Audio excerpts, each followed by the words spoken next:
Okay, now, cutting vinyl. I was saying that some of the websites said to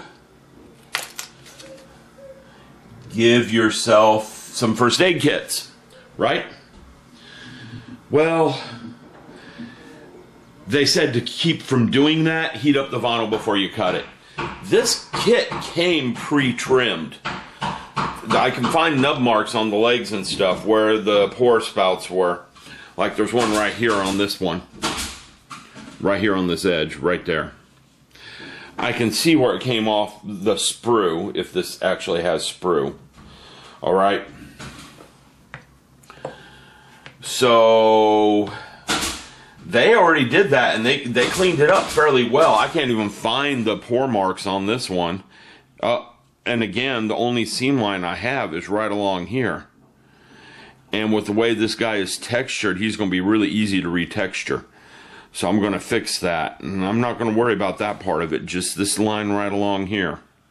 Okay? We're just going to fix that line right along there on him. I'm worried about trimming this down a little bit right across here because, again, I want this to fit better. And I'm worried about trimming this guy as well. I'm going to get started on that. I'll come back and let you guys know what it was like to do the trimming. So anyone who wants to try a vinyl kit may find out. And I think I just found where I'm having fit issues with this leg. It's across here. I'm going to try to sand it as well. So I'll be back in a little bit and let you know what's going on. Okay, everyone. The trimming of the vinyl did not take very long. That surprises me a little bit. I thought it would take longer. It didn't. I used a knife. Okay. I tried sanding. Mr. Sandtrooper, the Stormtrooper there, is holding the sanding stick for me. Sanding, it's a rubbery material, so sanding is not the best of ideas, I think. What I'm going to do now is start working on the seam across the bottom down here. We're going to see how the Bondo takes to it. And if the Bondo takes to it really well, I'm going to be in good shape. I don't have to do a lot here. And I may get out the epoxy sculpt because I don't want to overfill this, and I can control the epoxy sculpt a little bit better than I can control the Bondo. We will see what I do. Anyhow, I'm going to get working on it because once that seam's filled, I can start gluing the parts together. Don't think this is going to go quick. It seems like it might. It's not. Because the seam filling on this thing is going to be a beast. This is not a smooth surface. This is a very pebbled, very rough surface. And if I don't do the seam filling right, and I don't put that texture back, it's going to show. I've got experience with this. The Godzilla diorama I did a few years back. Godzilla was all pebbly like this. So it's not something I haven't done before. I just know it is not going to go quick. There is far too many textures here. Good thing is, though, it is an organic thing, so I should be able to do it fairly, well, I don't have to be perfect. Let's just put it that way. And I've already got some ideas on how to do the textures around it, and it looks like it won't be hard to do. Okay, so there we go. I'm going to get going on this guy. I really want to get him painted. Painting is going to be the fun part on this guy. I've got some ideas on how to do the painting. And I've got to come up with colors because, well, I don't think anyone actually knows what color a T-Rex is. I mean, how would you know? We found one? Have we seen one? No. So it could be bright green. He could be purple for all we know. He could be green with blue stripes. I've seen lizards that way. Hard to say what this guy is. What color he is. All I know is the mouth and teeth are going to be quite fun to paint. And I already have an idea on how to do that. So, let me get going on this, and I will be back. I'm thinking epoxy sculpt on that, because that's just going to be easier. So let me get the epoxy sculpt out, and I'll show you guys what I end up doing. Alright, everyone. It's many hours later. I didn't realize I'd left the camera on, or realized a few things. But I've taken care of the seam across the bottom. And you can see what I did. If I hide behind it, it'll focus on it. There we go. It still wants to focus on me and not the star of the show. There it goes. Alright, you can see across the bottom where that big X was, I used the Aves. The Aves didn't want to stick to this thing very well. So I switched to the Bondo putty. And all I'm doing is putting a few dots here and there in a few places to break up that line. Now, the wife tells me she can still see the line along here, but it's not as distinct as it used to be. And when I hit it with some primer, I'll be able to tell. Now, I couldn't really hit this with primer because I didn't have the hose for my spray booth. I got the hose today, so the spray booth will be good to go. And I forgot to reshape the Aves that was up here. So all that Aves went to waste, because I usually make a rock or something, and I forgot because I was so wrapped up in working with the Bondo. Okay, now what I did with the Bondo is I took the toothpick, dipped it in the Bondo, and dipped it on here and made dots. Here's the problem. The Bondo is lacquer-based. Anything lacquer-based dries very quickly. And I had the windows open at the time because it was a nice day and we had a breeze coming in, and just Bondo was drying up faster than I could do anything with it. And I was constantly hitting it with a lacquer thinner to thin it back down. So this method isn't the best, but it works. It seems to work. Okay? And that should break up that line running across there. So up next, tomorrow I'm gluing his little armies on, so I can start working on the seams around them. He should go pretty quick. Okay? So we're stopping the recording. I'm looking off to the side because I'm hitting the stop button.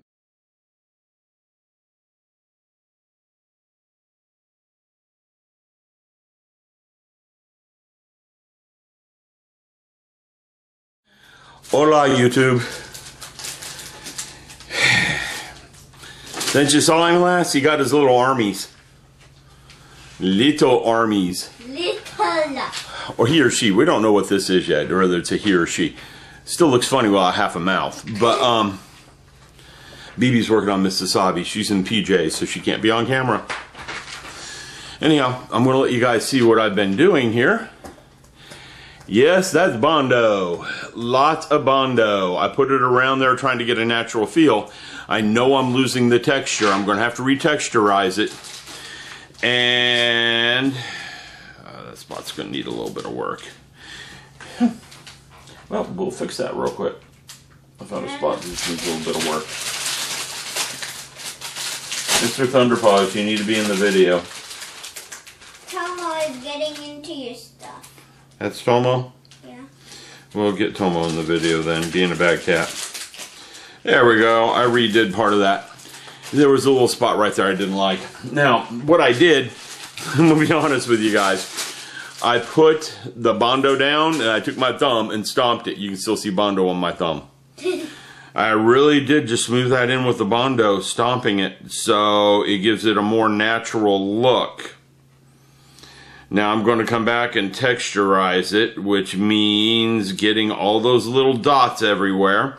Pretty much the same way I did across the bottom to break up that line. You can still kind of see the line, so we're going to have to do more of that. But tinier. Now another way to do this is, and this is what's going to make or break this model, getting that texture right. One way to do it is tiny little dots. Okay. Another way to do it is to make what's called a texture stamp. I don't like that idea. I've tried it before with Godzilla. I'm probably just going to make tiny little dots. I'm also going to clean this up a little bit. The Bondo will clean off with lacquer thinner, and lacquer thinner doesn't hurt the vinyl, so I can really clean this up a lot. And I'm just going to make little dots everywhere. I'm going to thin the lacquer thinner down. Thin the Bondo down with some lacquer thinner. Take a needle and just make little dots everywhere with that needle. That's what I'm going to have to do to retexturize this guy. If you haven't figured it out yet, I'm going to be at that for hours. Literally hours. So I'm going to come up here like 10 minutes every day for the next 2 weeks and put dots on there to retexturize this. BB's working on Mrs. Abby. She's got it easier than I do with Dino and armies. Okay? But once that's done, I get to do the same thing with these big surfaces and those feet. Yeah, that's going to be lots of fun. G27. Okay, well, I'm going to go. I'm going to go finish up my Stormtrooper so I can get the video up on that one. Talk to you guys later. There we go. It's actually recording. Right?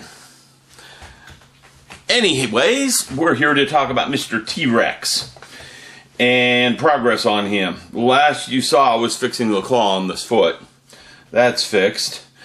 I have gotten out my Oyamaru and made some molds of feet. I'm going to make some feet so I can make some feet prints. Okay? Footprints. Footprints? Is that proper English? Is that the proper English? I also made some skin molds. Let's see if I can get it to focus on the skin mold. Here we go. I made some skin molds with the Oyamaru. Reason being is joining the arms on this guy was a lot of fun.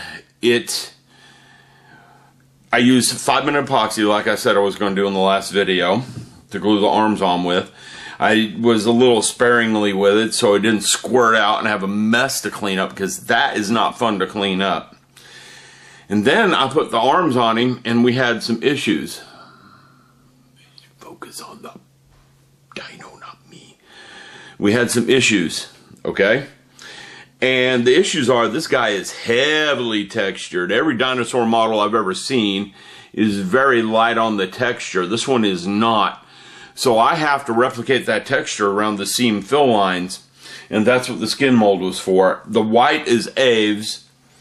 The pink is this stuff.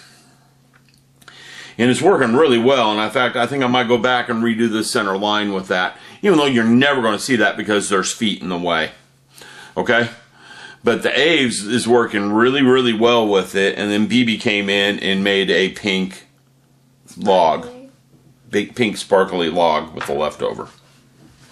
Okay, I don't know what she was doing with that, but that's what she did.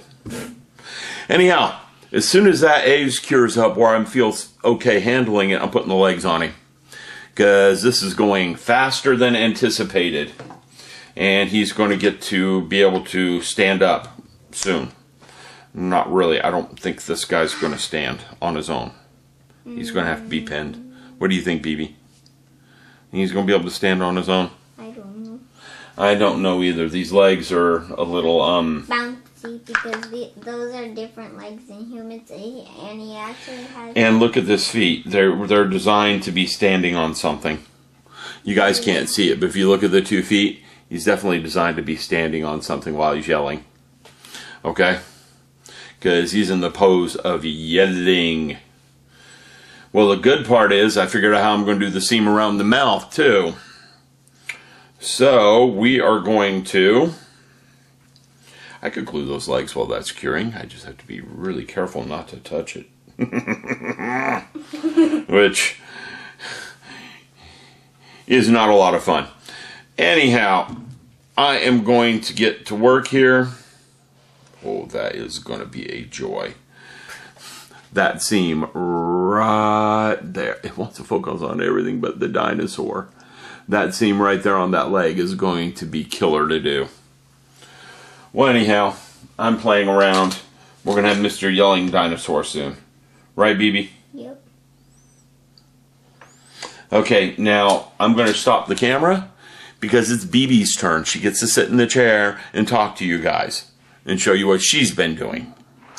Well, everyone, they have fixed the floors finally. So we're going to take a quick look around at the chaos that is my hobby room, because we've been unboxing the model stash and it's going to go all the way to the ceiling. I got to pull that TV down. I need that for shelving, because you guys can see I got stuff piled everywhere, and I do mean everywhere. And I have to redo everything on the shelves. I'm trying to organize it by subject, like all the car models are together. They are right now. I want to get all the planes together. All the armor kits together right down there. All the sandworm kits are together. That sort of thing. And I got to rearrange things on shelves to condense because this has all got to go somewhere. Okay? So we will be back in a little bit to show you the final result of the big, bad, and beautiful B36 Peacemaker. Just kidding, I'm not building that soon. Maybe next year.